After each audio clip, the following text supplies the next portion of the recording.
चलते हैं आज के मैच पे कॉन्वर्सेशन स्टार्ट करते हैं सलमान।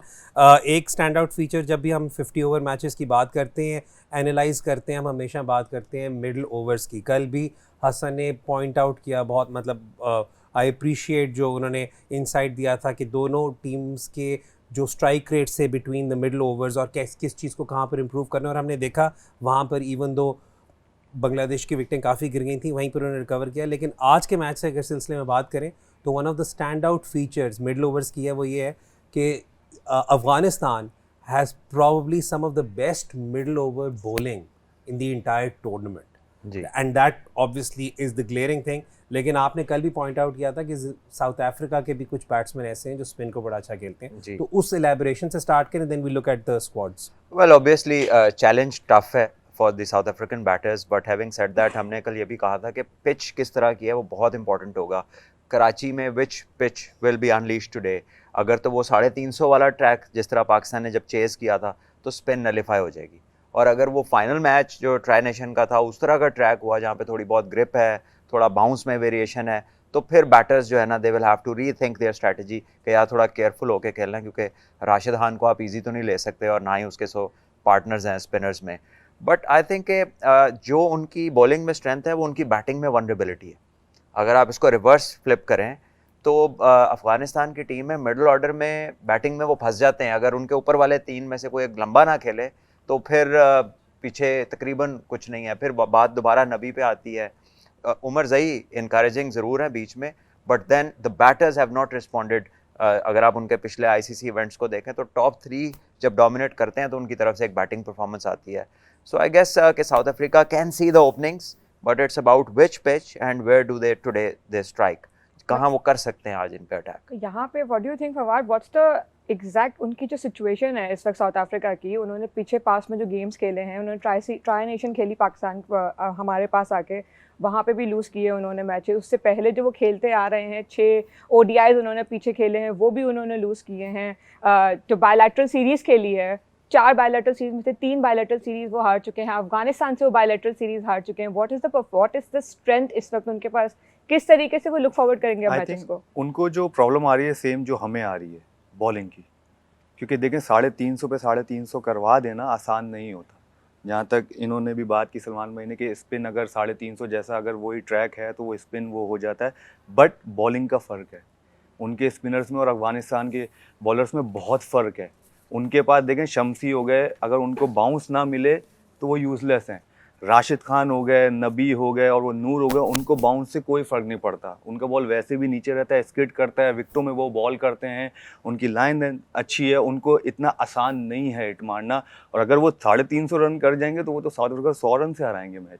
बट लेट्स सी, वही वाली बात है कि पिच कैसा है, वो कैसा बिहेव करता है। कराची की पिच अफगानिस्तान के बॉलर्स को बहुत हेल्प करेगी। साउथ अफ्रीका के लिए डिफरेंट चैलेंज है और मुश्किल चैलेंज है। बैटिंग में अगर वो कर गए, यस अफगानिस्तान की बैटिंग को कुछ नहीं कह सकते कि वो कहाँ जाएंगे, लेकिन बॉलिंग का उनका बहुत फ़र्क है क्योंकि इनके पास स्पिन है।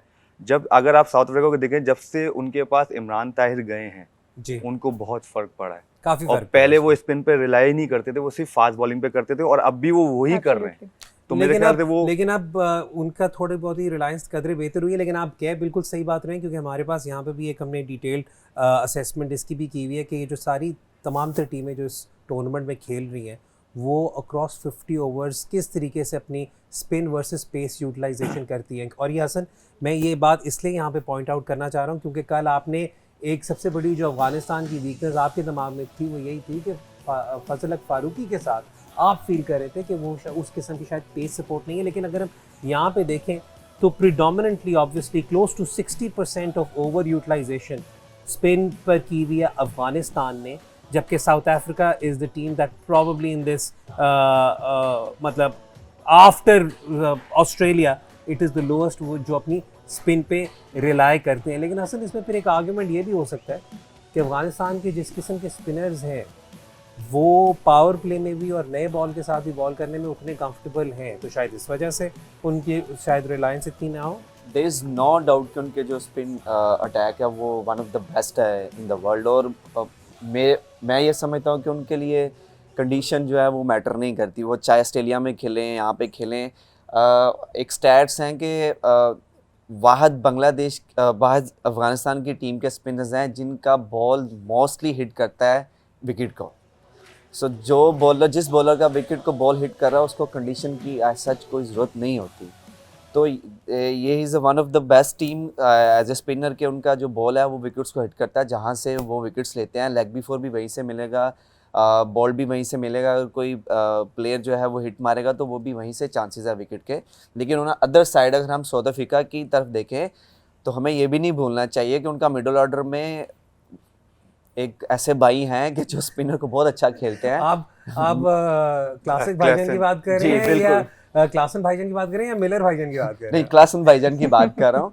तो हमें ये भी नहीं भूलना चाहिए। और यहाँ पे यहाँ पे आगे कंडीशन अगर बॉल तो होल्ड कर रहा होगा तो जो अफगानिस्तान के स्पिनर जो है वो ऑन दी टॉप होंगे। अदरवाइज जिस तरह इन्होंने बात की, अगर 350 वाला पिच हो या 300 प्लस वाला पिच हो, so it could be the different. और क्लासन भाई तो छोटा छिक्का मारते भी नहीं है, ठीक है। तो वो जैसे फकर ने बात किया ना 90 मीटर से ऊपर ये छिक्के के 8 रन होने चाहिए, तो वो उनका टारगेट वही है कि 90 मीटर का जो है वो छिक्का मारना है। और अगर हम बात करें ना क्राउड में भी बॉल जाएगा। क्राउड इस तरीके से मकसद ये क्राउड में बॉल जाना चाहिए, क्राउड में बॉल जाना क्राउड में बॉल जाना ये हम आपको साथ साथ विजुअल्स भी दिखा रहे हैं, आप देख सकते हैं इनका हडल। जो एक सबसे चीज़ प्रोमिनेंट रही है सलमान कुछ सालों से अफगानिस्तान की, एक तो ये पहली बात है कि इनका पहला चैंपियंस ट्रॉफी इवेंट है। मतलब आई नो इन्होंने रिसेंटली दूसरे आईसीसी इवेंट्स में किया, तो this is also historic moment for them कि पहली दफ़ा चैंपियंस ट्रॉफी खेल रहे हैं। यूनिटी बहुत नज़र आती है इस कैंप में, मतलब एक दूसरे के लिए दूसरे स्पिरिट है और सारा कुछ है, वो ही आई थिंक अभी तक इनके लिए एक स्टैंड आउट फीचर रहा है थ्रू आउट।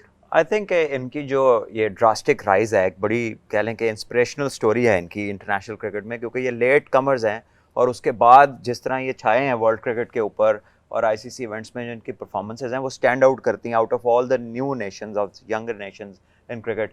तो उसकी सबसे बड़ी वजह इनका जो है ना एक पैशन जो इनकी बॉडी लैंग्वेज में आपको नज़र आता है। ये वो वाहिद टीम है जो अक्सर मैच हारने के बाद रो पड़ती है। मतलब बाकी they have got used to कि यार चलो क्रिकेट है हो जाता है, but they have got something special with the win और loss sort of a thing. और स्पेशली पाकिस्तान के खिलाफ तो ये बहुत ही रोते हैं जब नसीम शाह की बारी आ जाती है तो। अदरवाइज आई थिंक दोनों की तरफ से बड़ा इंपॉर्टेंट होगा कि ये इनके कैप्टन्स क्या करते हैं, दोनों के जो कप्तान है ना इन दोनों टीमों के, their presence obviously matters a lot on what they come up with that particular अच्छा, आपने day. बड़ा पॉलिटिकली करेक्ट करके इसे मैनेज कर दिया कि दोनों कप्तानों के समझ तो तुसी गए ही हो। अच्छा फवाद, साउथ अफ्रीका की हम बात कर रहे हैं अगेन। जब हम इनकी स्क्वाड के नाम पढ़ते हैं तो it's a who's who of आजकल की वर्ल्ड क्रिकेट।